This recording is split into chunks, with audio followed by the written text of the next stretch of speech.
今天介绍一部职场恋爱剧，要加热这份恋情吗？故事的女主原本是偶像组合的一名成员，随着时间流逝渐失人气，最终被新人替代。现在她在 COCO 便利店当店员，常用琪琪这个昵称在网上发便利店甜品的测评。男主钱宇最近成了 COCO 总部的新社长，为了研究竞品，钱宇经常去各大便利店调查。某天，他买了对手的甜点，准备试吃，不料他被网红琪琪的直播捕捉到了。为防止品尝对手甜品的行为曝光，钱宇走向附近直播的树木，以侵权隐私为由要求其停播。二人争执中不小心拿错了掉落的手机。后来钱宇找树木换手机，发现对方是 COCO 员工，责问他为何为竞争对手做宣传。面对这意外的指责，树木毫不退缩回应道，他只是实话实说，并没去大肆宣传。这场冲突让两人对彼此的印象变差。钱宇上任后的第一项大动作是推出了一款可以提升品牌影响力的新甜品，为此他请来好友兼研发员新谷共同开发一款泡芙。第二个举措是把甜品部毫不含糊的领导一姐调走，让拥有众多人才的甜品部自由发挥创意。第三个举措是按新谷的建议，把经常在线上精辟评价便利店甜品的琪琪纳入团队。这时钱宇发现新谷提到的琪琪就是他之前在 COCO 便利店遇到的那个女孩子，于是他直接去便利店向店长坦白身份，把树木借来了。然后他利用网红店的甜品做诱饵，邀请树木一起来研发新款泡芙。看到这个对甜品欲罢不能的女孩，钱宇明白新谷的建议正中下怀。一开始树木对这个邀请没啥兴趣，他认为自己最擅长的就是吃。直到钱宇说出我需要你，这话就像是星火，瞬间点燃了树木想被需要的心。经过一晚上的深思，树木作为临时员工进入总部，和新谷共同开发新款泡芙。第一次见到令人敬佩的琪琪，新谷激动的不行。自我介绍完，研发工作马上开始。新谷和树木开始试验配方，经过无数次失败后，终于做出了美味的泡芙。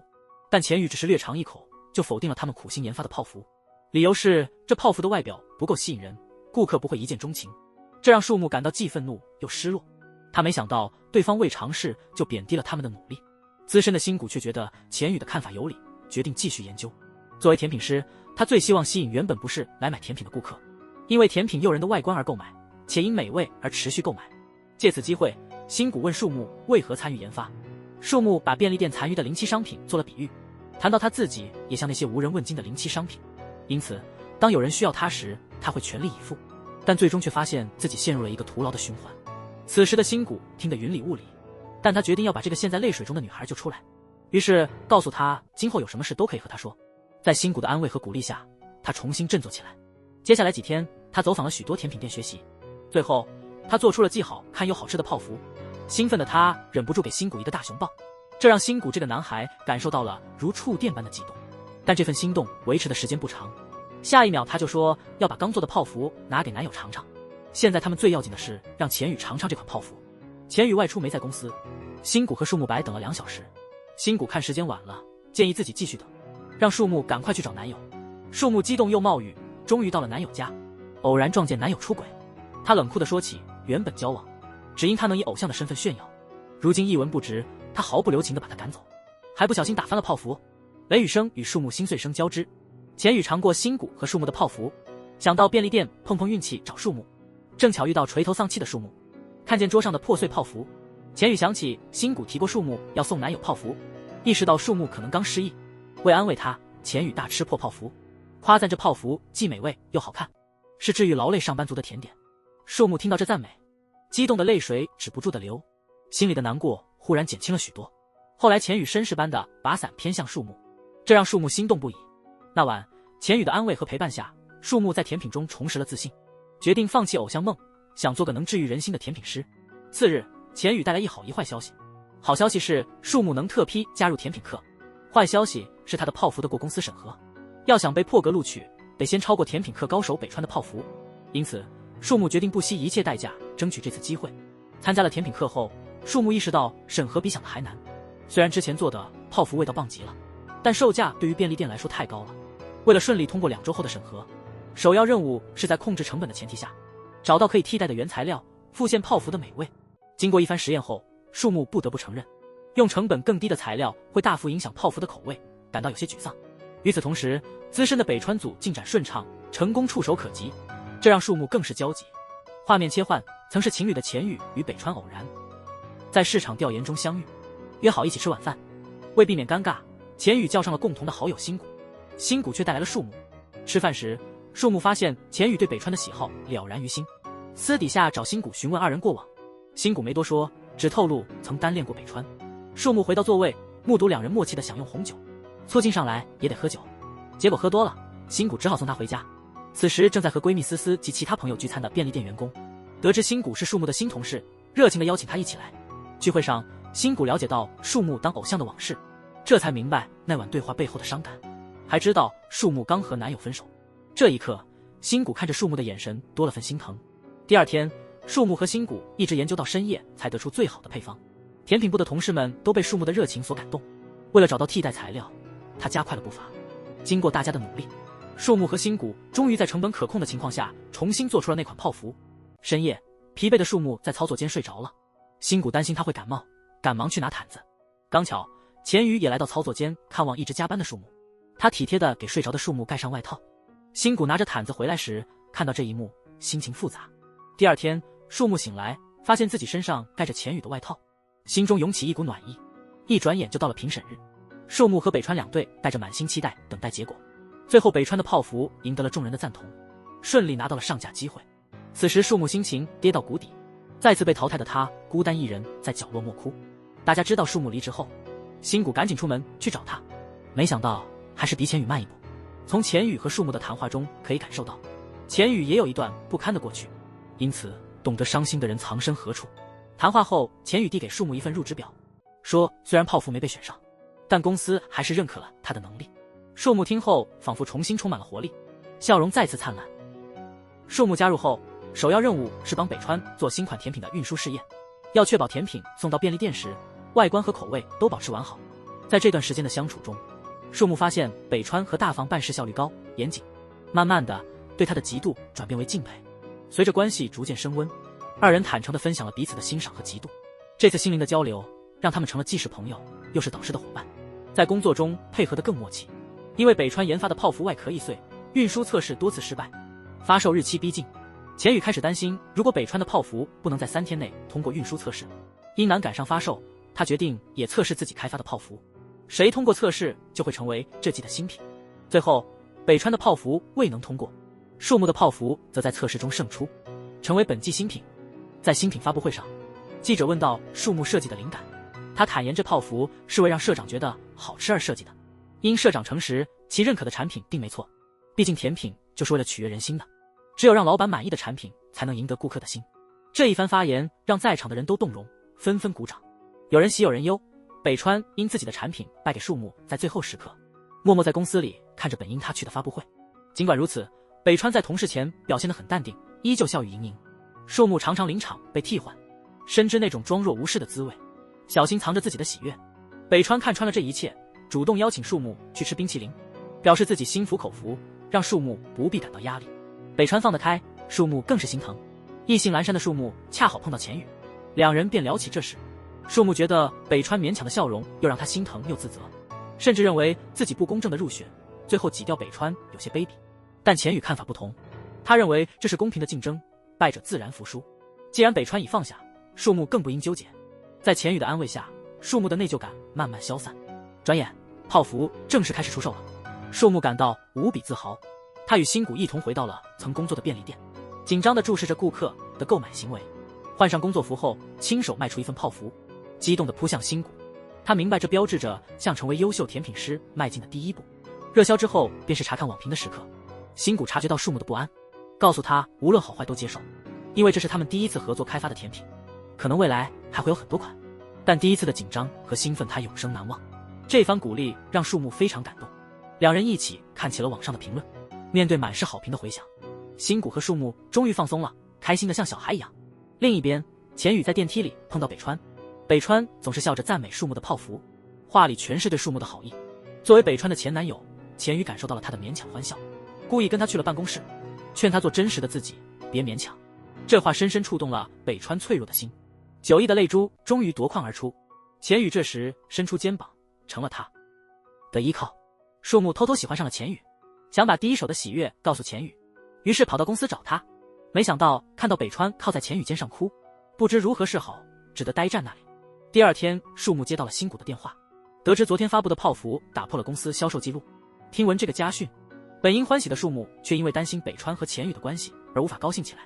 上班时，钱宇又布置了新任务，让经验丰富的北川和树木以及新谷一起设计一款使用受栽苹果制作的甜品，呼应环保的倡议。但在开发过程中，平时积极的树木却显得心烦意乱，这让一旁的新谷感到困惑。下班时，北川向新谷吐露了昨晚与钱宇在公司的拥抱。他坦诚，多年后再见钱宇，心里又萌生了情感。新谷这才恍然大悟，猜到昨晚树木是因见到那一幕才心神不宁。同时劝北川采取行动的新谷，悄悄决定去追求受伤的树木，还特地预定了高级餐厅，想邀树木一起。树木一听说预定餐厅，立马变成毛利小五郎，推测新谷要和女友约会。还没等新谷解释，就洋洋得意地走了。新谷因误解失去良机，无奈将预约位让给钱宇。他原以为钱宇会利用这次机会追回北川，却不料钱宇竟邀请树木一起去，名义是庆祝树木设计的泡芙大受欢迎。本能与钱宇单独相处，树木却总是心神不宁，忧心忡忡于钱宇和北川复杂的关系。后来三人合作开发的甜品屡次出错，在甜品科的内部审核直接被否定。树木归咎于自己近期的低迷状态影响了研发，而北川则认为是因为缺乏实战经验所致，轻易打消关于树木的想法，带着愧疚离开办公室。新谷不想树木再为钱宇牵肠挂肚，也因为偏爱树木，便透露钱宇和北川曾是情侣，接着又说他们很匹配。这话让树木彻底破灭幻想，无法抑制的失落让他冲出公司。回家后，树木向闺蜜思思吐露心声，她知道成熟理智的北川最适合钱宇，像我这样平凡的人怎么配得上对方呢？思思劝树木放下心中那份执念，别让自我怀疑困住自己。在思思的劝导下，树木决定删掉和钱宇的合影，结束这段未曾开始的恋情。这一晚，有了闺蜜的陪伴，树木暂时将悲伤抛诸脑后。同时，新谷在上一次的聚会上，已与树木之前的便利店同事变得很熟络。趁着喝酒聊天的时候，他讲述了当天的经历，并表示虽然很喜欢树木，却让他感到伤心了。同事们觉得爱情无法用理解，会让人变得情绪失控。现在能做的只是勇敢去追求树木，别在焦虑中失去自己。最后，新谷在大家建议下做出了决定，北川也在钱宇的耐心帮助下找到新思路，决心摆脱固有框架，和树木一起勇敢试新设计。三人化解了顾虑后恢复了活力，共同创造出让客户满意的甜品。钱宇为了庆祝进展，召集大家吃饭。树木担心自己辛苦做出的决定会因为和钱宇相处而动摇，便找个理由先走了。新谷注意到树木的不对劲，主动提出送他离开，留北川和钱宇二人世界。北川想趁机和钱宇牵手复合，钱宇电话铃响打断了他计划。北川错失复合机会，树木那边却迎来桃花。新谷送树木回家后，勇敢地吻了他。这个突然的吻让树木有些慌，因为之前新谷订餐厅想请树木一起去，却因为一场误会，树木以为他有女友。第二天，树木把被误以为有女友的人亲吻的事情告诉了同事一姐和北川，问该怎么处理这种事。一姐坚称不能跟有女友的人谈恋爱，建议树木坚决说不。既然聊起了感情问题，一姐顺势问了北川的爱情生活。北川说他又对前男友动心了，正考虑跟他和好如初。树木知道北川口中的前男友是钱宇，表面祝福北川，心里却是失落。之后，树木返回工作间，准备据理拒绝脚踏两条船的新谷。得知树木误会自己有女友后，新谷赶紧解释，准备重新表白，却被来找树木参加采访的同事打断。面对摄像机，钱宇直言树木这类充满活力的员工是公司所需，他设计的泡芙给人带来实在的幸福感。树木听闻心上人如此赞赏，心中甜滋滋的。另一方面，新谷原本鼓足勇气欲告白，却因被打断想要放弃。他的好友北川察觉到这一变化，好奇地询问原因。得知他的情况后，一直在帮他打气，鼓励他跟树木多接触，培养感情，然后再向他表白。这激励让新谷重振勇气，以尝试网红甜点为由，邀请树木去游乐园。性格契合的新谷和树木在游乐园玩得非常开心，两人渐渐变得亲近。临近一天行程结束时，新谷终于勇敢表达了对树木的情感，但树木心里真正喜欢的却是钱宇。新谷的表白得不到回应，相比之下，新谷根本没有进展。北川与钱宇的关系却有了巨大跃进，虽然他们已分开多年，但再次像情侣般逛街玩乐，重燃了他们内心的爱火。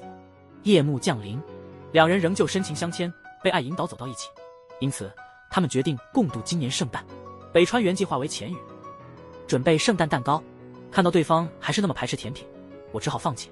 不久后，树木让钱宇来检查采访稿，谈到甜品时，树木忍不住说甜品真能带来幸福。钱宇说那些只是镜头前的客套话，因为甜品只让幸福的人更幸福，孤单的人怎么也尝不到甜美。钱宇小时候为了修复父母的关系，特意在圣诞节做了蛋糕，不料父母忙着吵架，根本没理会。自那以后，甜品变成了他心头的一根刺，总是勾起他痛苦的往事。树木深感同情钱宇的境遇，为了安慰他，立即换了话题，提到钱宇的加入让公司焕发新活力，这种对公司全新的投入和热情，也让他愿意共同努力。树木的话意外触动了钱宇的心，原计划卖掉公司的他受此影响，心思悄然改变。隔天，树木用心做了一款升级版的苹果布丁，想用这份特制布丁让钱宇重拾对甜品的喜爱。与此同时，公司的常务老通过各种途径获得了钱宇私卖公司的确凿证据，在高层会议上揭露了他的罪行，进而联合其他高层将他罢免。钱宇被免职的消息很快在公司传开，树木想在钱宇离开前让他尝尝这布丁，于是急忙追了上去。没想到钱宇因刚遭变故，无心尝试甜品，树木害怕自此两人或许再无相见之日。树木透过车窗喊出藏心底许久的"我喜欢你"，看到对方不回头就开车走了，误以为没被听见，心里的爱只能默默埋藏。钱宇离开后，树木整天心神不宁，于是决定去钱宇家看看。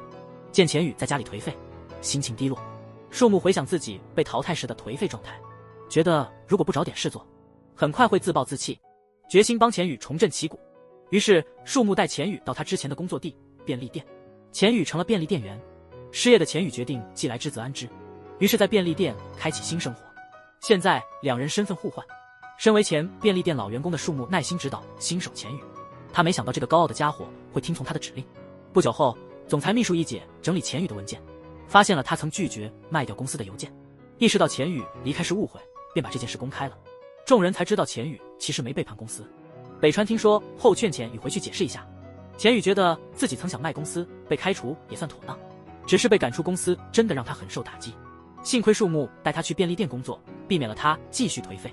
在便利店的工作还让他学会了团队合作。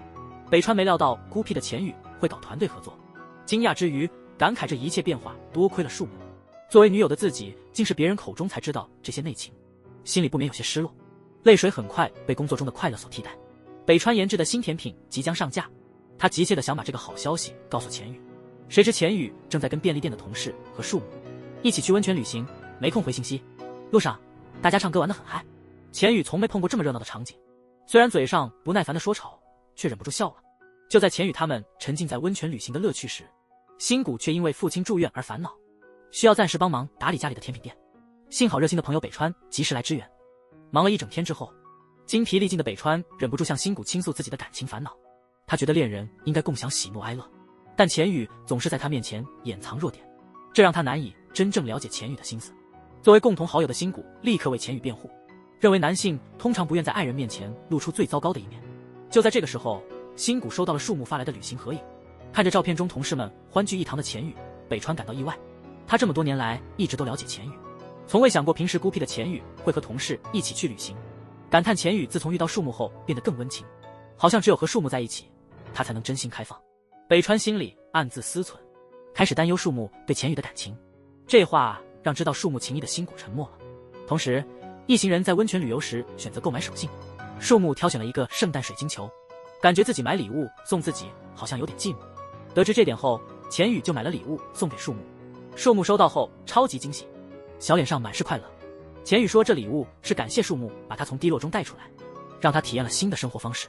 之前的他没想到热情能治愈自己，现在心态已调整好，他决定重返原来的工作。这时天空突然飘起了大雪，笼罩了他俩，这让钱宇想起了些什么，慢慢谈起你那天向我表白的事，我有几句话想说。坦白自己无法接受这份感情。树木一听这话，心情顿时跌入谷底，却嘴上辩称那只是拖延的手段，目的是让钱宇停下脚步听他讲话。钱宇却深信不疑，这场告白就此画上句号。这次令树木倍感打击的旅程，却无意中促进了钱宇的职业发展。他在旅行中受到养老院工作人员的启发，想法是用货车装载便利店商品，服务那些难以亲自到便利店的潜在客户。下定决心成立一家流动便利店，说干就干。他一回来就把这个想法变成了产品，结果吸引了很多顾客。与此同时，新谷满怀对树木的爱，设计出一款给树木的甜品，希望能传达他的情感。努力中有回报，当失恋的树木品尝这款充满情感的甜品时，笑容重新绽放在他的脸上，这让新谷鼓足勇气再次真诚地向树木表白，希望能在圣诞前尝试开始交往。他希望在这个时候成为对树木最特别的那个人，想陪他度过未来每一个圣诞节。树木被新谷真诚的表白触动了，但目前他对新谷还是没有那种心动感，不知道怎么回应，他只能选择保持沉默。幸好新谷也不急，让他有时间考虑清楚。晚上，树木忍不住向闺蜜思思倾诉自己的困扰。思思是少女漫画家，脑海里全是浪漫爱情故事，她认为爱情总是不期而至，不试试就不会知道何时会动心。树木被思思说服了，决定接受新谷的提议。既然决定和新谷交往，树木打算和钱宇断绝关系。于是他带着钱宇送的水晶球走进便利店。突然，一个意外事故搅乱了他的原计划，邻县突发大停电，短期内无法恢复，这让当地居民可能面临无暖气、食物短缺等问题。树木突发奇想，想用流动便利店来帮助大家。钱宇觉得这个计划只是权宜之计，但见树木一意孤行，只得跟他一起前行。没想到的是，移动便利店移到隔壁县的临时避难所，立马受到当地人热捧。在这缺暖或食物的环境里，树木和钱宇带来的热饮及甜点给了居民们温暖。看着大家满足的笑容，钱宇明白树木的选择是对的，也更坚决地想要继续经营移动便利店。但他们带的货物有限，难以满足所有灾民的需求，很快就用光了。幸亏北川和新谷得知情况，及时带着补给过来。这次事件让移动便利店在网上火了起来，也引起了公司高管的关注。树木这一夜虽忙，但未忘初衷，趁人静时将水晶球交给钱宇，彻底断了内心的牵挂。钱宇接过水晶球，感到有些失落。远处的北川看着，心情复杂。在放下对钱宇的情感之后，树木发现无论高兴还是伤心，新谷总是不离不弃。于是在圣诞节前不久同意了试着交往。这一刻，新谷的爱终于得到回应，激动地紧抱树木，并暗自决心要在圣诞节之前赢得他的心。得益于新谷的用心经营，两人关系迅速升温，很快成为了令人羡慕的甜蜜情侣。虽然树木在感情上顺风顺水，职场上却屡受挫折。他向来靠直觉来研发甜点，完全没考虑成本，缺少了钱宇的大力支持。他得严格遵循公司的研发流程，这对他来说真是难上加难。由于树木始终提交不了合格的研发方案，他被调离了研发职位，无法继续研发甜品。树木渐渐失去了动力，他向新谷吐露了自己的困境。他只想忠于初心，继续制作能带来幸福的甜品，特别是让那些不喜欢甜食的人也会喜欢上。新谷明白树木嘴里那个不爱吃甜食的人是指钱宇，想到树木一直放不下他，难免感到心塞。为防止自己的消极情绪影响树木，新谷赶紧调整心情，邀树木去旅行，帮他忘掉烦恼。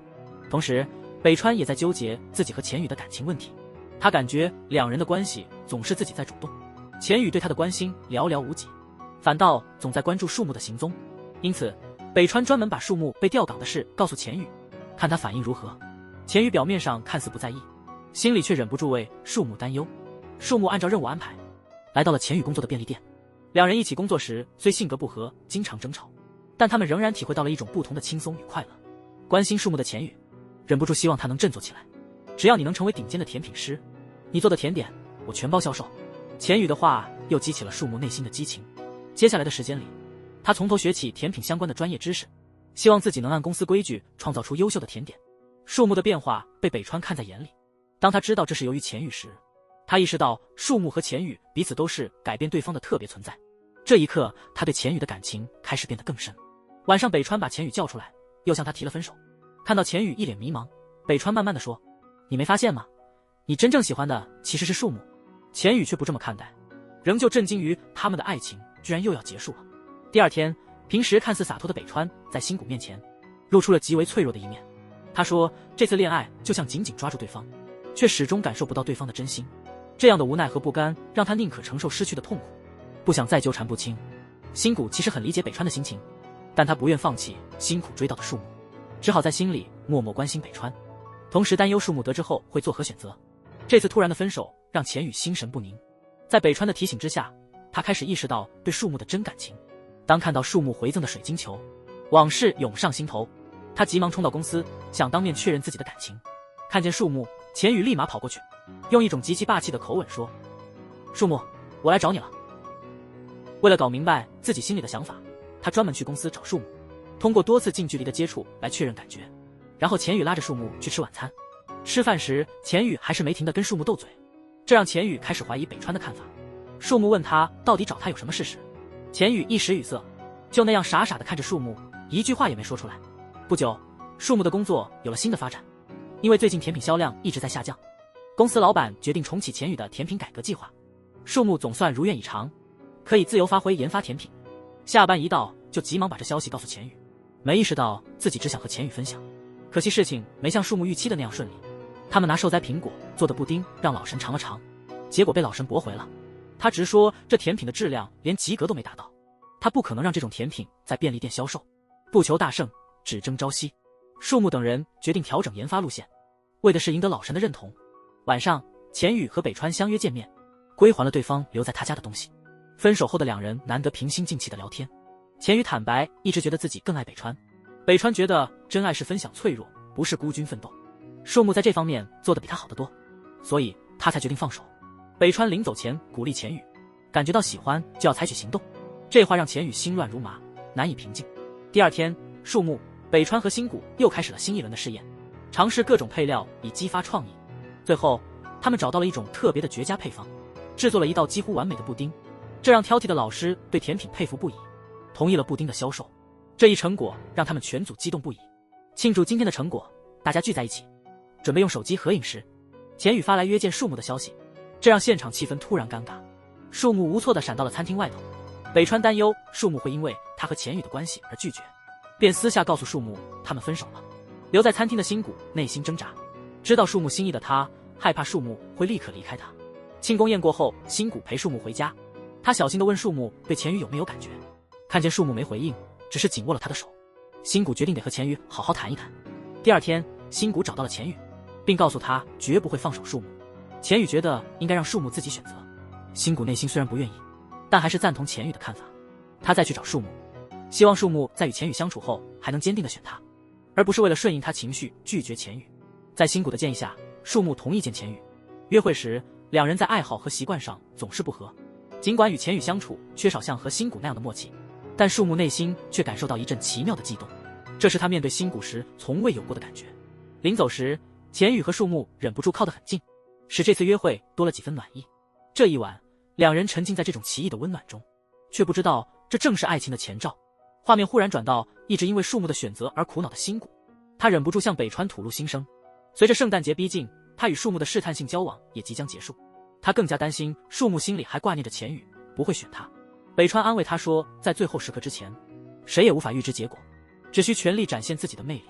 这番话让新谷重拾信心，他鼓起勇气约树木进行最后一次约会，询问最终的决定。与此同时，钱宇出现在了公司，向老神提出了移动便利店的计划，希望能把这个项目正式并入公司。老神密切关注钱宇离职后的动向，得悉他的计划已初见成效，决定摒弃先前的成见，邀请他回来主持这个项目。钱宇兴奋地想把这好消息告诉树木，却意外从北川那里得知，今天树木将向新谷表明决心。就在树木准备向新谷表态的时候，钱宇赶到，及时打断了他。钱宇鼓起勇气面对自己对树木的感情说，我们俩性格、爱好和生活习惯都不太一样，但在一起确实很开心，你对我来说真的很重要。钱宇突然的告白让树木心乱如麻，一时难以面对，他只好逃回家里。那个晚上过后，树木刻意避开新谷和钱宇，他开始重新审视自己的感情。没想到便利店的同事居然请钱宇回公司工作。思思和树木的租房举办了聚会，钱宇突然来访，把树木吓了一跳，忙乱中打扫房间，想要掩饰曾是偶像的秘密，却不慎和钱宇一起跌倒。这次跌倒让树木明白了自己的真心。第二天，树木找到新谷，坦诚向新谷表达对钱宇的情感。新谷虽极力忍泪，却还是勉强挤出了笑容。赶快去找钱宇吧，我的幸福就是看你幸福。树木非常感激新谷的帮助，迫不及待地跑回公司找钱宇，只留新谷一个人伤心。这时钱宇在甜品课看到树木精心准备的圣诞蛋糕，目的是让讨厌甜点的人喜欢上圣诞蛋糕。他意识到这次活动是树木旅行之前的承诺，终于明白了树木的心意，马上离开公司去找树木。虽然日剧总是来得晚，但不缺席。两个恋人终于拥在一起，互诉心中的爱。他们深情相吻，屏幕都被粉色泡泡填满。爱情甜蜜后，钱宇的事业也达到新高，他的移动便利店计划在各地火爆，公司打算让他的项目走向国际，因此他要在平安夜前往海外出差。圣诞夜前，树木终于匆匆赶回，得知消息的树木很是失落，但为了支持钱宇的初具规模的事业，他还是选择了支持。转眼已经是平安夜，树木精心制作了一款圣诞蛋糕，赢得了同事们的一致称赞。遗憾的是，身在国外的钱宇无法品尝到这份美味，这让树木感到有点垂头丧气。下班前，他看着同事们兴奋地讨论着晚上的计划，既羡慕又难掩心中的那抹失落，只能独自去便利店排解寂寞。没想到居然发生这种事，原本在国外的钱宇竟出现在便利店，原来为了和树木共度他们的首个平安夜，钱宇特地提前结束工作赶回来给树木个惊喜。看树木没完没了埋怨自己隐瞒行程，钱宇用一吻封住了他的嘴，这个吻让树木的平安夜完美了。